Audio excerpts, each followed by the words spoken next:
O culto verdadeiro no Novo Testamento não é ir à igreja. Se você vier à igreja com atitude errada, não vai ter culto nenhum. Não é cantar uma canção sem aquilo que é a essência da nossa fé, não tem sentido nenhum. Não é pagar uma promessa, porque se eu pagar a promessa sem entender o voto, sem entender o Senhor da minha vida, quem é, não vai funcionar nada. Então nós descobrimos que o culto verdadeiro é quando eu me coloco no altar de Deus, não para ser queimado lá, mas para dizer: eu sou a oferta, Tu és o Senhor da minha vida, o primeiro na minha vida, e eu vou me colocar como o verdadeiro louvor. O culto é eu e você nos colocando aos pés de Jesus, dizendo: Tu és o Cristo, o Filho do Deus vivo, meu Salvador e meu Senhor. Aí nós lemos o segundo versículo desse texto, e aí diz assim: não se amoldem ao padrão deste mundo, mas transformem-se pela renovação da sua mente, para que sejam capazes de experimentar e comprovar a boa, agradável e perfeita vontade de Deus. E aí nós entendemos que, se a primeira característica tinha a ver com a expressão da nossa devoção, colocar-se no altar de Deus, a segunda tem a ver com o modelo que nós seguimos. E aí descobrimos que existe um jeitão de viver dentro da sociedade, qualquer sociedade, e esse jeitão de viver a Bíblia chama de curso desse mundo. E descobrimos também que o curso desse mundo, segundo Efésios capítulo 2, ele é controlado pelo príncipe deste mundo, que é Satanás. Tem coisas boas na nossa cultura, mas tem coisas muito ruins na nossa cultura, não é? Essa corrupção entranhada tem a ver com o jeito de viver e pensar do brasileiro, não é? O brasileiro não rouba só bilhões, não, ele vai na beira da estrada e rouba a carga, não é? E pega lá o que o caminhão derrubou. A gente não descobre, que não pensa que aquele coitado que lá, além de perder o caminhão, está perdendo a carga dele também, e a gente leva para casa como se fosse normal. Então esse jeitão de viver não tem nada a ver com Deus.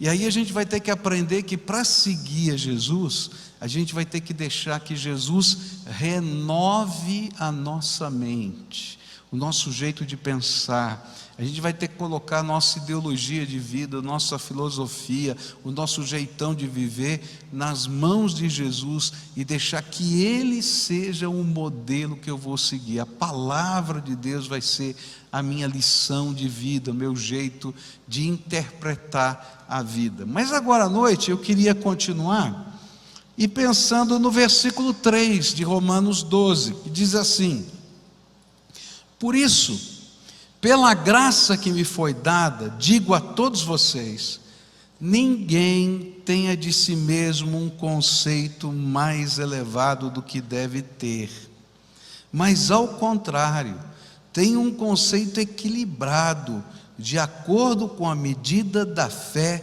que Deus lhe concedeu.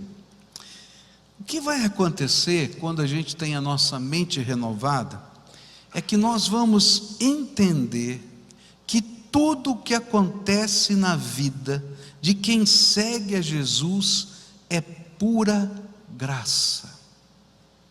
Se você entregou a tua vida nas mãos do Senhor Jesus, e Ele é o Senhor da tua vida, Ele está te ensinando a viver, você está vivendo debaixo da graça de Deus, da misericórdia de Deus, está vivendo debaixo do poder do Espírito Santo. Por isso, se você está vivendo e seguindo a Jesus, você não pode ser um cara orgulhoso. Pode dizer para quem está perto de você: não seja orgulhoso. Pode falar. Agora escuta para você também: não seja orgulhoso. Essa semana passada, né, eu encontrei uma irmã, ela me encontrou no corredor e disse assim: pastor, o senhor vai morrer. E eu lembrei que eu falei a semana passada: não, diz para você, para quem está do teu lado, você vai morrer. Ela chegou no meu: ó, o senhor vai morrer. Eu falei: é verdade, você também. Todo mundo, né? Não tem jeito. Gente, não seja orgulhoso. Outra coisa interessante é que a Bíblia também vai dizer que você não pode ser pessimista, não é? E nem ter uma autoimagem ruim. Então não seja deprimido. Ele vai dizer, não seja deprimido, né? Ou aquela pessoa que não enxerga o seu valor. Então diga agora assim para a pessoa que está lá: você tem valor. E a palavra-chave aqui é: você precisa viver equilibradamente, nem orgulhoso e nem alguém que não enxerga o seu valor. Por quê? Porque você está debaixo da graça de Deus. E aqui vem uma coisa bonita: quando a gente segue a Jesus, a marca da nossa vida é a graça de Deus. A graça de Deus vai se revelar no que você faz. É interessante porque quando a gente olha para a história de José do Egito, algumas pessoas podem dizer assim: que infeliz do José. Fala a verdade, né? Coitadinho, foi jogado num buraco, os irmãos dele queriam matá-lo, pois vendem ele como escravo. Ele vai como escravo trabalhar na casa de Potifar. Ele está fazendo um trabalho bom, a vidinha dele está normal, está bonitinha, e de repente a mulher de Potifar quer dormir com ele. Ele diz que não vai dormir, fez tudo certinho, vai parar na cadeia. Tadinho do José. Mas é interessante que quando a gente olha na perspectiva da graça, a gente vai ver que em todos os lugares em que José foi, mesmo quando estava como escravo, a graça de Deus se revelou e a bênção de Deus estava sobre as suas mãos e se espalhava sobre quem estava sob o domínio dele. E ele caía na graça de todos os seus líderes, até que ele chegou a ser a segunda pessoa mais importante do reino do Egito. Porque Deus o tirou de lá de uma forma milagrosa da cadeia e o colocou imediatamente como primeiro-ministro. A gente, quando está debaixo da graça, a gente não olha apenas as coisas ou circunstâncias, a gente olha na perspectiva de que a gente está na mão do Todo-Poderoso que escreve a história. Por isso, eu não vou ser orgulhoso, porque eu não tenho nada que eu fiz ou mereça, porque é graça de Deus. Mas eu também não vou ser alguém que está chorando pelos cantos as minhas tristezas, porque eu sei que a graça de Deus tem um propósito que eu não estou vendo agora, e Ele vai me levar na direção desse propósito. Seguir a Jesus é andar na palma da mão de Deus, e está sendo guiado por essa graça poderosa do Senhor. E aí nós vamos entender que tudo que acontece na vida de quem segue Jesus é graça pura, porque sem a graça do Senhor, sem a presença do Senhor, nós não podemos fazer nada. Foi isso que Jesus disse, João escreveu no capítulo 15 do Evangelho, versículo 5, ele diz assim: eu sou a videira, vocês são os ramos, quem está unido comigo e eu com ele, esse dá muito fruto, porque sem mim vocês não podem fazer nada. Por isso, não pode haver orgulho nem pessimismo, mas equilíbrio, que provém de uma fé viva no poder de Deus. Estende a tua mão assim, as duas. Diz assim: essa mão é abençoada. Quem é que abençoa? Deus. Você vive debaixo da graça? Então a sua mão é abençoada. Olha, lembra da tua casa, tá? Você vive debaixo da graça de Deus? Então diga: minha casa é abençoada. Você tem filhos? Então, se você tem filhos, quando você ora pelos seus filhos, diga assim: os meus filhos são abençoados de Deus, porque Deus está ouvindo a sua oração. Você está debaixo da graça, e isso não é um poder que você tem, não tem poder aqui na tua mão, não. Por isso não adianta ficar orgulhoso. Você tem que entender que tudo veio da graça de Deus. Seguir Jesus é entender a grandeza da graça de Deus, um favor que eu não mereço. E aí a minha vida é uma vida de louvor e gratidão, porque não importa o que está acontecendo, eu sei que estou debaixo da graça. É interessante que o apóstolo Paulo tinha uma consciência muito grande disso. Ele dizia assim: já aprendi a passar fome. Eu não aprendi a passar fome. Eu como até demais. Mas ele diz: eu já aprendi a ter abundância. E aí ele diz assim: posso todas as coisas naquele que me fortalece. Eu não sei como é que está a tua vida, se você está numa das fases boas da vida, ou numa das fases ruins da sua vida. Nós passamos por momentos difíceis. Se o apóstolo Paulo disse: aprendi a passar fome, é porque passou dificuldades na sua vida. Mas ele entendia que ele era um homem que era abençoado por Deus e cheio da graça. Por isso ele dizia assim: não importa o que está acontecendo, eu posso todas as coisas naquele que me fortalece. Quem segue a Jesus não é orgulhoso. Você já viu crente metido? Já viu crente metido, nariz empinado? Porque sim, porque Deus não gosta de crente metido, não. Porque o orgulho não vem do Senhor. A única diferença que existe é que a gente aprendeu onde está a graça. A graça de Deus está em Jesus.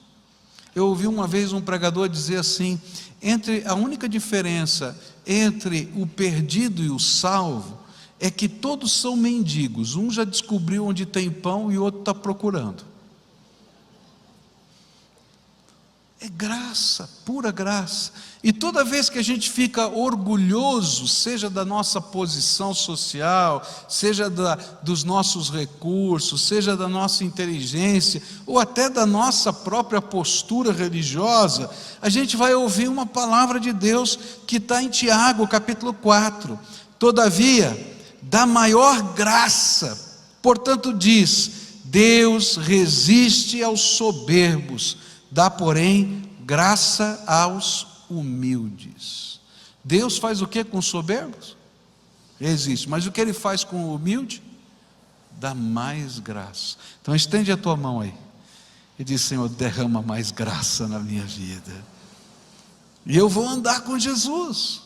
E aí, enquanto eu estiver andando, eu vou estar na dimensão da graça. Favor que eu não mereço de Deus, e esse favor vai lá para o seu trabalho, vai para a sua família, e a gente começa a ter uma visão de vida diferente, a gente começa a ter a visão do imponderável de Deus. É muito interessante, porque quando a gente está na dimensão da graça, a gente enxerga a realidade na dimensão do que Deus pode fazer. A gente está vivendo uma luta familiar, a gente não olha só o que está acontecendo hoje, não carrega as mágoas, a gente diz assim: eu sei que Deus tem um plano para a minha vida e para a minha família, e eu vou aguardar o propósito de Deus. E a gente começa a orar, e a gente começa a ver coisas de Deus acontecerem, e a gente diz: como é que pode? E aí a gente olha para cima e diz: foi a graça do Senhor. Olha, tem história de muita gente aqui que, se levantasse nesse culto para contar a sua história, vida quebrada, arrebentada, sem condições, e de repente a graça de Deus derramou sobre essa vida, e eles estão aqui porque o imponderável de Deus aconteceu na vida deles. Quantos aqui tiveram problemas quase de separação e Jesus entrou nessa casa para derramar graça? Levanta a mão assim para glorificar o nome do Senhor. Olha aí, quanta gente. Quantos aqui já tiveram problema com vícios e Jesus já transformou a sua vida? Levanta a mão aqui. Louvado seja Deus, tá? Quantos aqui já tiveram lutas com os seus filhos e viram a misericórdia de Deus na vida deles? Levanta a mão, quero ver. Aí, queridos, eu podia continuar perguntando, porque viver na dimensão da graça é viver na dimensão do imponderável de Deus. Por isso, eu não sou nem orgulhoso, nem pessimista. Eu sigo a Jesus cheio de fé. E é interessante isso aqui no livro de Romanos, porque ele vai dizer assim: olha aqui: por isso, pela graça que me foi dada, digo a vocês, ninguém tenha de si mesmo um conceito mais elevado do que deve ter, mas ao contrário, tenha um conceito equilibrado, de acordo com a medida da fé que Deus lhe concedeu. A gente só vai caminhar na graça de Deus e no imponderável de Deus na medida da nossa fé. Quando Deus coloca um sonho, um alvo, um desafio, e você vive debaixo da graça, você vai caminhar pela fé. Algumas semanas atrás surgiu uma situação e um grande desafio para a minha vida, para o ministério, para essa igreja. E eu fiquei assim, meio preocupado. Falei: Senhor, esse negócio é grande demais. Eu não sei não se dou conta, se vai dar certo esse negócio. E aí eu fui orar. E aí o Espírito Santo me falou assim: olha, eu não trabalho com covarde, só com corajoso. Quer vir? Queridos, quando a gente olha os desafios da vida na perspectiva do ser humano, a gente sai correndo. Mas quando a gente olha na perspectiva da graça, não importa se tem gigantes nessa terra, se tem cidades com muros altos, como aconteceu lá na tomada da terra prometida. O importante é o Deus que vai à frente da gente. Então, seja corajoso e caminhe seguindo a Jesus debaixo da graça. Agora, não adianta ser corajoso sem caminhar, sem seguir a Jesus. Porque o corajoso que não segue a Jesus é impetuoso. Impetuoso na força da sua própria carne. Vai fazer besteira até dizer chega. Mas quando eu estou seguindo a Jesus, e Ele está dizendo: vem, eu vou, para, eu paro, então pode ter certeza que a graça de Deus vai se revelar na sua vida e na minha vida. Terceira coisa, quarta coisa que a gente começou já de manhã, quarta coisa que a gente vai descobrir aqui nesse texto, diz assim, versículos 4 e 5: assim como cada um de nós tem um corpo com muitos membros, e esses membros não exercem todos a mesma função, assim também em Cristo, nós que somos muitos, formamos um corpo, e cada membro está ligado a todos os outros. Se alguém segue a Jesus verdadeiramente, logo ele vai perceber que não pode fazer isso, seguir a Jesus, independentemente da igreja do Senhor Jesus. Porque a vida do discípulo de Jesus, do seguidor do Senhor Jesus, precisa revelar, em primeiro lugar, a dinâmica do corpo. É interessante que Jesus colocou, e a gente vai celebrar daqui a pouquinho a ceia do Senhor, e na ceia do Senhor tem dois elementos, o pão e o vinho. Jesus pegou um pão e partiu em vários pedaços, e disse: isto é o meu corpo que é partido por vós. E ele então distribuiu aos seus discípulos. E nisso havia um simbolismo muito grande, havia o simbolismo da morte de Jesus, mas havia também o simbolismo da igreja. O pão inteiro se forma quando cada pedacinho desse se junta, como se fosse o quebra-cabeças. E essa é a dinâmica do corpo. Você não é o corpo inteiro de Jesus, você é só um pedacinho.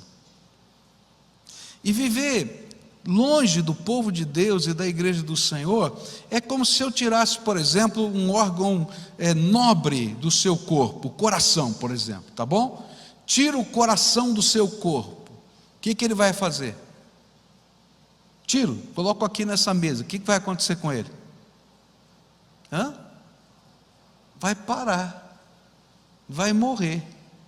Dentro de algumas horas, se ele não for tratado adequadamente, não presta nem para um transplante.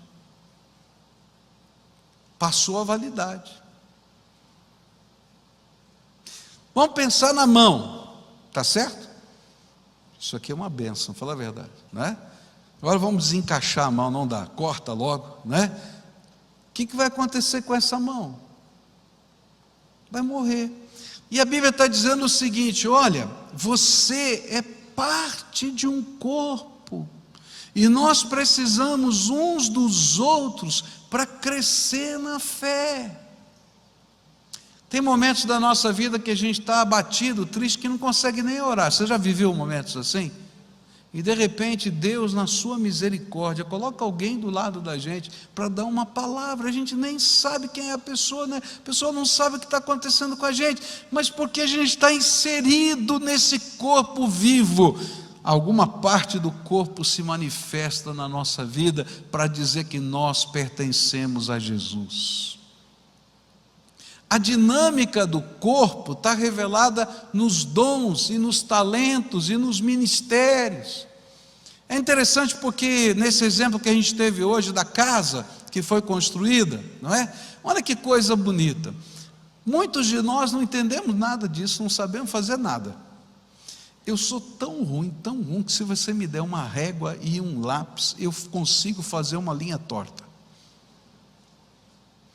Complicado, né?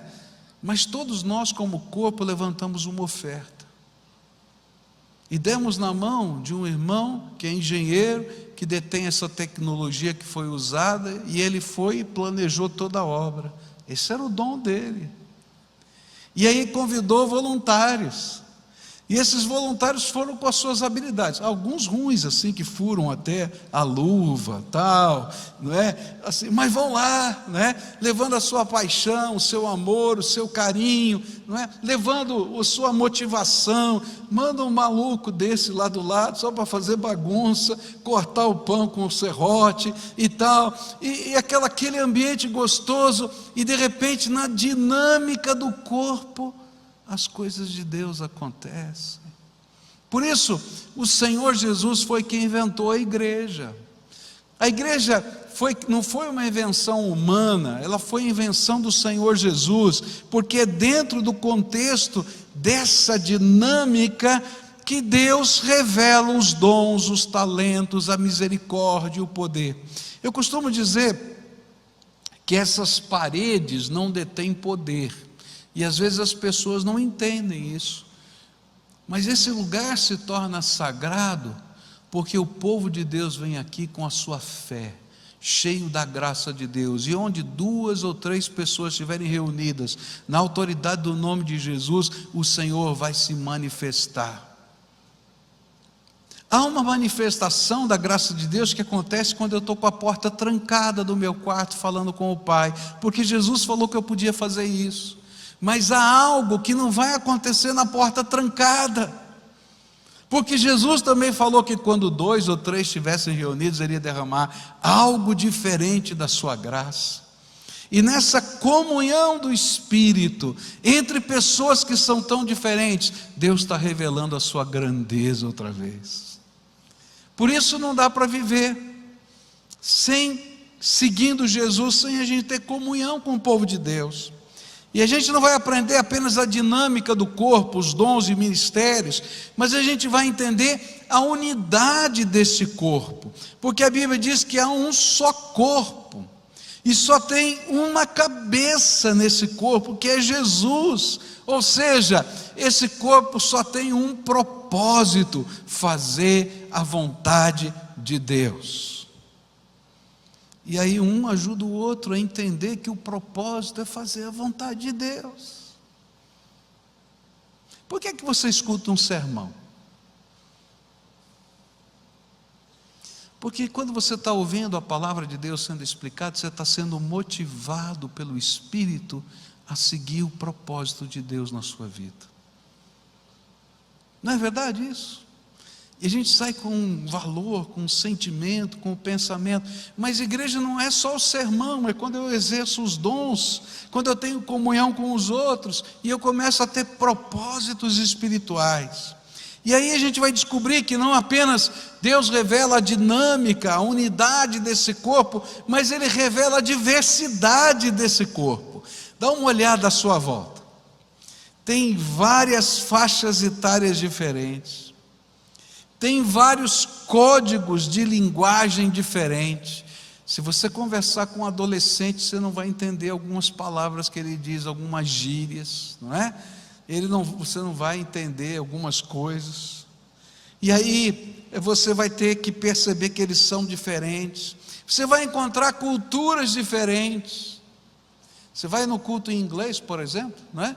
Tem gente de tudo quanto é país do mundo que está cultuando em inglês lá. Um monte de cultura, mas estão aqui no meio do povo de Deus. A gente vai descobrir vários níveis de instrução diferentes. Mas a gente vai descobrir que tudo isso aqui, apesar de ser diferente, é tão intrinsecamente interdependente. E essa diversidade gera unidade. E isso se manifesta de uma multiforme graça. A palavra multiforme graça quer dizer multicolorida graça sendo apreciada.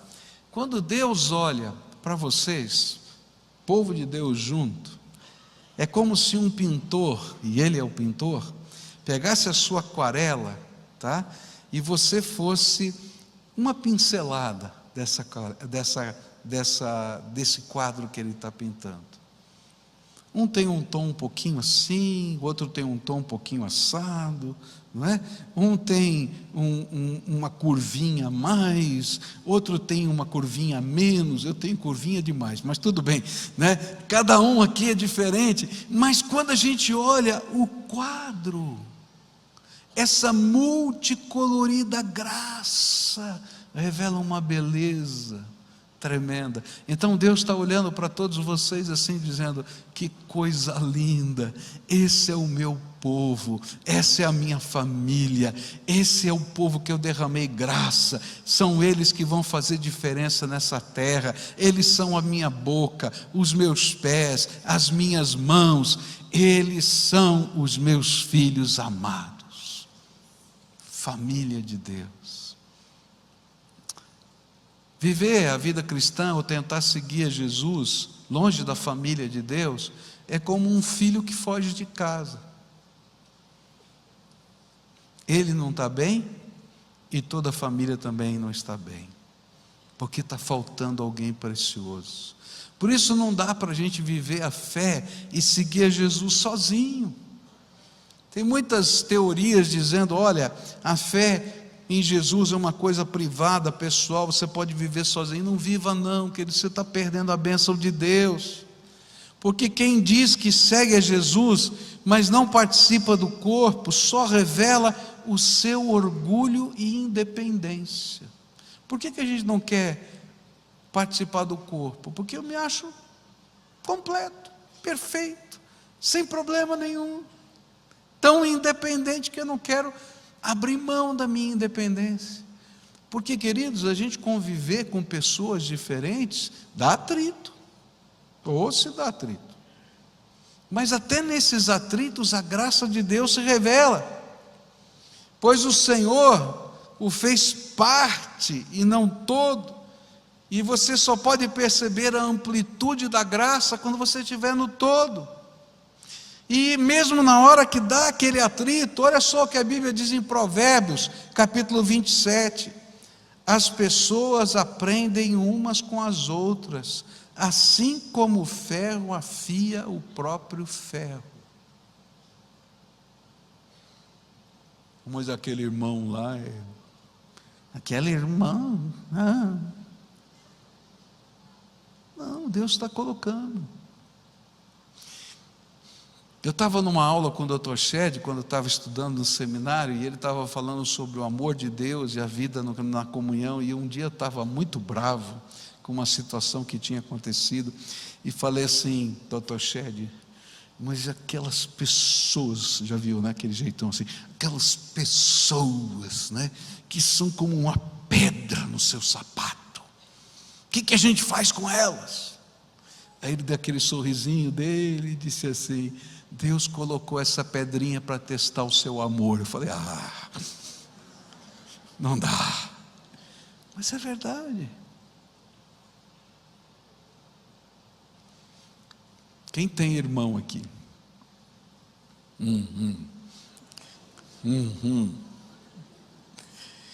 Quando você morava na casa do seu pai, quantos de vocês, o seu irmão, a sua irmã, pegou e vestiu a sua roupa? Já teve isso? E aí no dia que você quer usar a roupa, naquele dia que você vai ali no cabide, sabe? É essa que eu vou usar. Você olha, onde está a minha roupa? Já aconteceu com você? Já? E quando o irmão é mais gordinho assim, que ele veste aquele suéter, e o suéter fica... Já teve isso, Mas mesmo esse irmão é uma bênção na tua vida, porque Deus usa essas coisas dentro da própria família para a gente aprender a crescer, a gente aprender que nós somos um, aprender a partilhar, aprender a ser gente. Deus está dizendo, olha, não dá para viver a vida cristã se você não faz parte da família de Deus, porque o que você está revelando é orgulho, independência. E o que a gente vai aprender na palavra de Deus é que seguir a Jesus vai ensinar a gente a ser interdependente. Algo da graça de Deus está no meu irmão, e Deus só vai me dar através daquele irmão, abençoando a minha vida. É assim que funciona. Deus usa pessoas para nos fazer melhores seguidores de Cristo. Por isso a igreja é a família de Deus. Efésios 2,19 vai dizer assim: portanto, vocês, os não-judeus, não são mais estrangeiros, nem visitantes, agora vocês são cidadãos que pertencem ao povo de Deus e são membros da família dele. Seguir a Jesus é algo tremendo.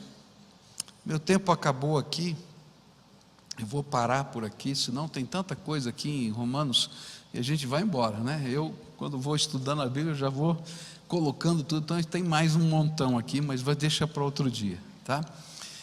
E nessa noite, eu queria dizer para você algumas coisas. Deus está nos chamando para seguir a Jesus. Seguir a Jesus começa quando eu me coloco no altar. E eu digo, de hoje em diante, eu não me pertenço mais. A oferta sou eu, e isso é culto. A Bíblia fala que quando eu me coloco no altar, não terminou o processo. O Senhor vai dizer, tá bom, você é um sacrifício vivo, você vai continuar na palma da minha mão, mas vai seguir o rumo desse mundo aqui, vai viver a vida. Só que agora você vai seguir a vida sob a minha perspectiva, e eu vou renovar a sua mente.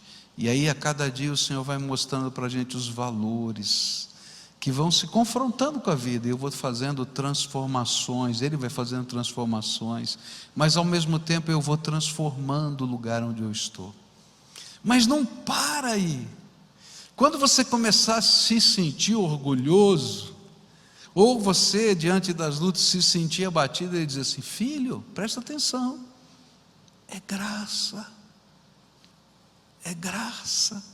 Então não importa a situação que você esteja vivendo, a minha graça está sobre você, e você pode enfrentar todas as coisas, porque eu sou contigo. Então não adianta ficar de nariz empinado, nem ficar abatido, porque a graça de Deus está ali.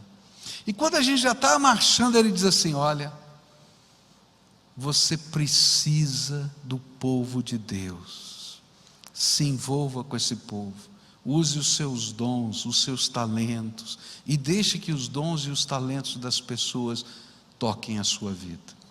Nessa noite, antes da gente celebrar a ceia, eu queria convidar pessoas a tomarem uma decisão diferente. Talvez você já tenha sido tocado pela graça de Deus, você já tenha recebido Jesus como Senhor e Salvador.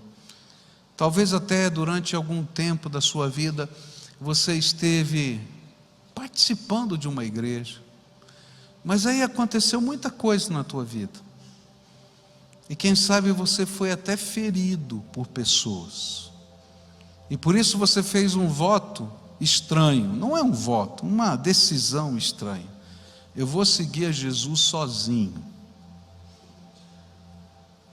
E aí você vai assistir um culto aqui, outro ali, ou quem sabe até esteja assistindo os cultos aqui, ou quem sabe aí na televisão, ou quem sabe aí no computador. Mas o Senhor está dizendo para você: filho, não é assim não. Eu quero que você aprenda a dinâmica dos dons do Espírito, e eu vou te ensinar isso dentro da igreja. Eu quero que você entenda a dinâmica da unidade na diversidade. Tem tanta gente diferente, e até umas pedrinhas no sapato da gente. Mas eu quero que você aprenda a dinâmica, porque eles são teus irmãos. E aí a gente vai ter que aprender a liberar perdão, mesmo quando aquela camisa ou aquela blusa veio tudo assim, velho. Ou usou e manchou. A gente vai ter que aprender a liberar perdão, porque é meu irmão. E eu vou ter que aprender a construir relacionamentos na graça de Deus. Então hoje o apelo, o chamado, o convite é diferente. Todos quantos estão ouvindo a voz do Espírito e hoje querem se tornar membros dessa igreja. Talvez alguns através do batismo. Talvez outros que venham de outras igrejas, mas que estão perambulando pela vida, não estão com igreja nenhuma. Está na hora de ter a sua. E dizer: esse aqui é o lugar visível do corpo onde eu participo. E eu assumo responsabilidades e sou abençoado pela responsabilidade que outros assumem sobre a minha vida. Talvez você esteja afastado porque um dia alguém magoou você. Mas o Senhor continua a ter planos e propósitos para você. Então, se essa é a tua situação, eu queria convidar você para sair do seu lugar e vir aqui à frente, porque nós queremos acolher você aqui e dizer: olha, seja bem-vindo, essa é a casa do seu Pai, que coisa maravilhosa que você está aqui. Então vem, se o Senhor está falando com você, vai saindo aí do seu lugar. Se tiver uma família, vem a família toda. Se o Espírito de Deus está tocando o seu coração, dizendo: ó, agora é a hora, está na hora, então vai saindo, vem para cá, isso, vem para cá. Se você está lá na galeria, vai descendo aqui, tá? Todos quantos o Senhor está chamando, eu não sei quem é, mas eu sei que tem gente que o Senhor está chamando, está na hora, está na hora. Aí eu vim desse lugar, daquele lugar, não importa, o Senhor está falando aqui é o teu lugar, então vem, seja acolhido no meio da família de Deus, tá? E a gente quer recebê-los aqui, para dizer: olha, que coisa boa, estava fazendo falta você, porque você é parte dessa família, louvado seja Deus pela sua vida, tá? Pode vir, se o Senhor está falando com você, vem, pode vir. Tem muita gente aqui que o Senhor está falando, está na hora de tomar decisões assim concretas. Você que já conhece o dom da graça, Deus tem mais para fazer na tua vida, tem mais para usar você, tem mais para fazer diferença através de você, e a gente quer acolher você. Que coisa boa, que coisa abençoada. Louvado seja Deus, louvado seja Deus. Olha que coisa abençoada. Louvado seja Deus. Venha, se o Senhor está falando com você, vem. Vem, que coisa abençoada. Louvado seja Deus. Tem bastante gente chegando ainda. Vem para cá, vem. Vem. Que bênção, que bênção. Agora eu quero pedir um favor para a igreja, tá? Gente, eu queria que, tem alguns que já estão preparados, vem aqui para abraçar esse povo aqui, dizer: ó, você é bem-vindo, meu irmão, fala de boca cheia, meu irmão, minha irmã, tá? Eu quero que alguém chegue aqui pertinho para dar um abraço. Vocês que estão aqui já preparados para ajudá-los, já vão chegando, vocês são os primeiros. Abraça e diga: ó, você é bem-vindo, meu irmão, mas fala de boca cheia, meu irmão, minha irmã, tá? De boca cheia, dá um abraço, tá? De acolhimento, tá? E se tiver mais gente que possa vir e dar esse abraço aqui, tá? Tem muita gente aqui. Eu queria que todo mundo recebesse um abraço da sua família, tá?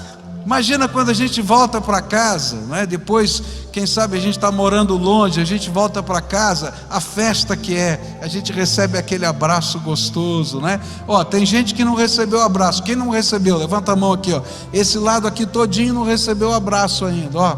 Quem vem dar o abraço aqui? Gente, levanta rápido. Família, vem logo aqui. Dá esse abraço aqui nesse lado aqui, tá? Tem aqui uma jovem aqui, tem um outro rapaz. Isso, dá um abraço ali. Quem mais está sozinho? Dá um aceno assim, que ninguém deu o abraço ainda. Quem não recebeu o abraço? Ó, aquela jovem lá não recebeu o abraço, está ali atrás. Quem é que vai dar um abraço nela para mim? Tá? Elke, corre lá, dá esse abraço aqui. Dá um aceno ali, ó, você que deu o aceno. Está chegando aí atrás de você, é isso. Dá um abraço nela aí, tá? Quem mais não recebeu o abraço? Diga assim, ó: bem-vinda minha irmã, bem-vindo meu irmão, tá? Seja acolhido na casa do teu pai, porque Deus é pai, Ele é teu pai, nosso pai, tá bom? Agora eu quero orar com você, tá bom? Posso orar? Tá? Essa é uma oração de acolhimento, tá? Tem processos formais que a gente vai ter que seguir para que isso aconteça, não é? Então, se você está vindo de uma outra igreja, se vai ter uma transferência, se vai ser uma aclamação, se vai ser sei lá o que, não entendo, cada um é um caso diferente, tá? Mas hoje, espiritualmente, você pode se sentir acolhido, tá bom? E a gente vai tomar os passos seguintes agora, mas primeiro a gente quer acolher, tá? Alguns vão precisar passar pelo batismo, dependendo da denominação que você venha, porque nós batizamos por imersão depois da conversão. Alguns foram batizados quando bebês, né? E a gente vai ter que ajustar algumas coisas, porque essa vai ser a sua igreja agora, tá? Mas a gente vai estar caminhando juntos, tá bom? Posso orar então? Agora todo o povo de Deus de pé, levantando a sua mão para o alto, tá? Como símbolo de bênção e dedicação, tá bom? Aí levanta a mão abençoando esse povo que está aqui, porque eles são benditos do Senhor. Estende a mão, essa mão está cheia de graça, lembra disso? Então agora você vai repartir a graça. Senhor Jesus, nós te adoramos, nós te bendizemos, e nesta hora, Senhor, com muita alegria recebemos os teus filhos, nossos irmãos, que foram lavados no sangue do Cordeiro, que o Senhor já fez uma obra preciosa da tua graça sobre eles, e nós te pedimos, Senhor, acolhe-os junto conosco na tua casa, que eles sejam benditos do Senhor nesse lugar, que eles sejam benditos do Senhor em qualquer lugar, porque eles são teus filhos, mas agora na comunhão da família, mostra os teus dons dados a eles, mostra, Senhor, o teu poder, mostra, Senhor, a tua unção, e que juntos nessas coisas preciosas da tua graça possamos te servir. Escuta, Deus, a nossa oração e faz-nos um só povo, com um único propósito: seguir a Jesus. Eu quero seguir a Jesus, e esse povo todo que está aqui quer seguir a Jesus, e nós vamos estar juntos seguindo ao Senhor. Escuta, Deus, e derrama a tua bênção, em nome de Jesus. Amém e amém. Amém.